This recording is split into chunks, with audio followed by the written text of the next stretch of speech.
Good morning, everybody. It is October 7th, 2019, and I'm going to read from Romans chapter 3, starting with the last part of verse 10. None is righteous, no, not one. No one understands, no one seeks for God. All have turned aside. Together they have become worthless. No one does good, not even one. Their throat is an open grave. They use their tongues to deceive. The venom of asps is under their lips. Their mouth is full of curses and bitterness. Their feet are swift to shed blood. In their paths are ruin and misery, and the way of peace they have not known.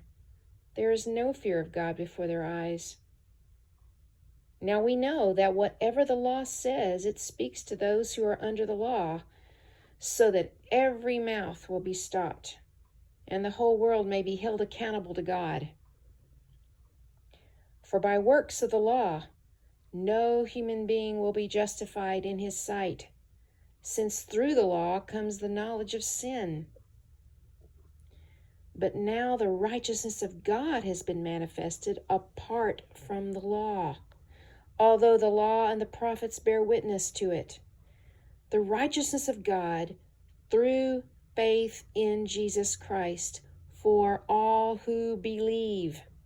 For there is no distinction, for all have sinned and fall short of the glory of God, and are justified by his grace as a gift through the redemption that is in Christ Jesus, whom God put forward as a propitiation by his blood, to be received by faith.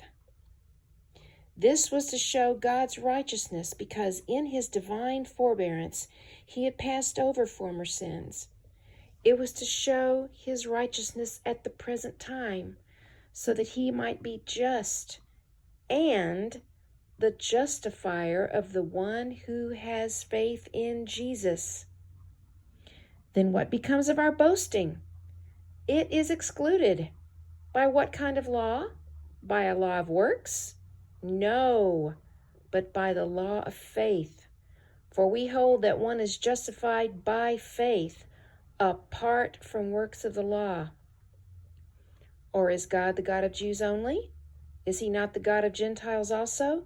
Yes, of Gentiles also, since God is one, who will justify the circumcised by faith and the uncircumcised through faith. Do we then overthrow the law by this faith? By no means. On the contrary, we uphold the law. And that's because Jesus fulfilled the law. And if you are in Christ Jesus, then you have fulfilled the law because you're in Christ Jesus. It's simple as that, guys. It is not by works of righteousness which we have done, but according to his mercy, he has saved us through faith in Jesus Christ.